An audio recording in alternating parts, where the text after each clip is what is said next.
There is a greater force working tirelessly to prevent Vinícius Júnior from winning the Ballon d'Or. Ever since he set foot at Real Madrid, this force has been determined to bring him down. Even after dominating statistics, breaking records, and leading world football, why is Vini still seen as a threat to the award? And what powerful force is this? In 2019, at just 18 years old, Vinícius Júnior already envisioned his Ballon d'Or, while facing harsh criticism for his performances. Honestly, I get anxious in front of goal, but I'll recover. He was already dreaming big. I see myself winning the Ballon d'Or at 25 or 26. However, he would come up against something far beyond his performance on the field, a powerful force. This became evident when a shocking piece of news broke. Real Madrid would pay 45 million euros for a Flamengo boy who had yet to debut professionally. The football world was in shock. The media wasted no time in attacking Vinícius Júnior. Real Madrid is being fooled. They are buying a fraud. The criticism was so terrible that Florentino Perez, the club's president, felt compelled to speak out. I bought him when he was only 16 and everyone laughed. Florentino knew they were trying to boycott Vinícius and that they would do anything to get him out of Real. But he was clear and direct. Vinícius Júnior is untouchable. He has no price. Soon, he will be at the level to win the Ballon d'Or. That was what Perez declared back in 2021. Vinícius arrived at Real Madrid as a backup to Eden Hazard, the Belgian who was the club's most expensive signing and the hope to replace Cristiano Ronaldo. For many, Vini would never fill that role, but life took a turn. Today, Vinícius owns the position that once belonged to Ronaldo, while Hazard, so defended by the media, has retired. On the pitch, things would also get tense. As a skillful, provocative player, Vinícius Júnior has become the most fouled player in European leagues today.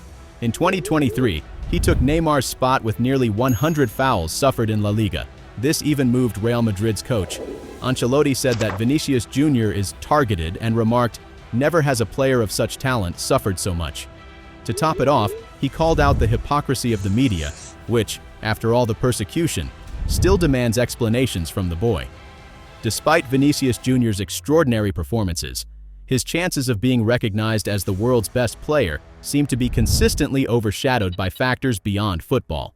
Media often question his behavior, his dribbles, and his celebrations, something that doesn't happen in the same way with other players. In one case, Pedro Bravo, during a TV broadcast, said that Vinícius should stop monkeying around. Soon after, Atletico Madrid fans used a doll to simulate his hanging. The racist insults even reached club officials. Miquel Camps, a board member at Barcelona, declared, "It's not racism. He deserves a slap in the face for being a clown and an exhibitionist." After Vinícius took a dribble in the match against Braga, this higher-level persecution has a direct influence on the choices for the World's Best Player award, as decisions are made by voting. The 2023 The Best and Ballon d'Or awards are clear examples of this. Surprisingly, Vinícius was left out of the top 12 best athletes in the world that year, despite being the only player in the top 5 leagues to surpass 20 goals and 20 assists. He was voted the second best player in the Champions League, behind only the top scorer Haaland, and scored against every team he faced from the group stage to the semi-finals. In the Ballon d'Or, he finished 6th. Curiously, the list is compiled with votes from journalists. The same goes for the Best Award, which includes voting from captains, national team coaches, and journalists. They have always been against Vinícius. The most alarming thing, not even the Brazilians around Vini supported him in the best vote. Real Madrid players, Brazilian and Spanish journalists, absolutely no one. The only voice speaking out for Vinícius was Salah from Egypt, who voted for him as the world's best player. Meanwhile, even Neymar, who didn't play well enough to be in the top 3, received votes to be the best in the world. Votes that came from Thiago Silva and coach Tite. Why, after all, is Vinícius Júnior a threat to the entity that organizes the world's best player award? The announcement of the favorites for the 2024 Ballon d'Or sparked major controversy, especially surrounding Vinícius Júnior.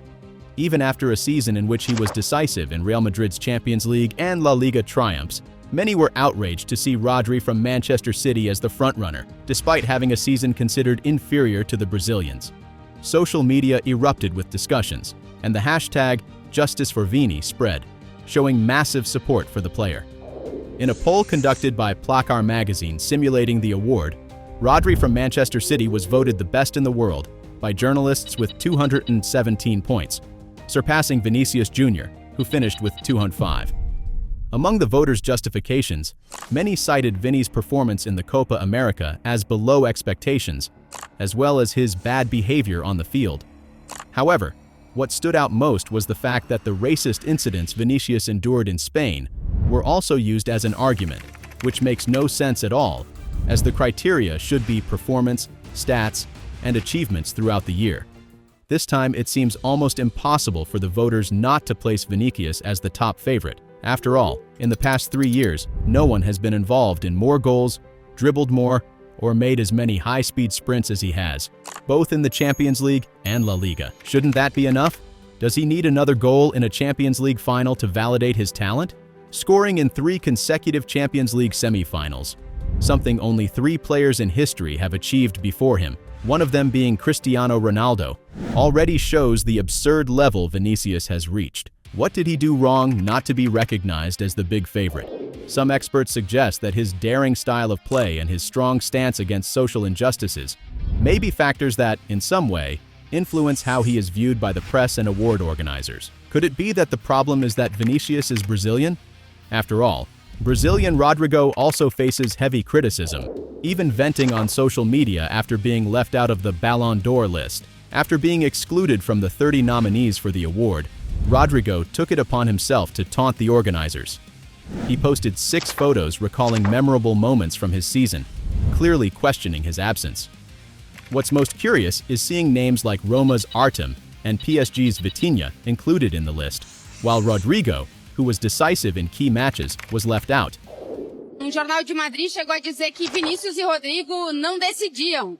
Os dois meninos, colocou o Real Madrid numa final de Liga dos Campeões e outro deu título. Mas no Real Madrid essa pressão é normal, os meninos assumem. Já não tão meninos, né, André? Já homens.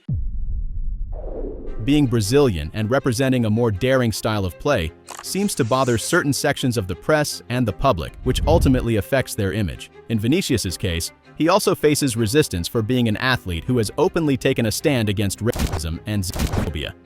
These factors contribute to him facing ongoing resistance, while players with even inferior performances end up being favored.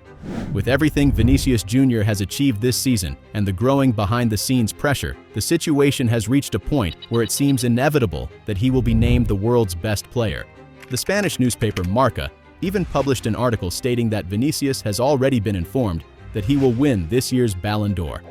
However, according to sources heard by ESPN, neither the player nor his staff have received any official confirmation yet. Do you think Vinícius Júnior really deserves to win a Ballon d'Or? Could he match Ronaldo Fenomeno, another Brazilian who shone at Real Madrid and also won this award? Ronaldo, who, by the way, left everyone shocked with his brilliant maneuver that helped him play at a high level, despite being overweight. Want to know what this trick was? Just click on the card above or the video to the right.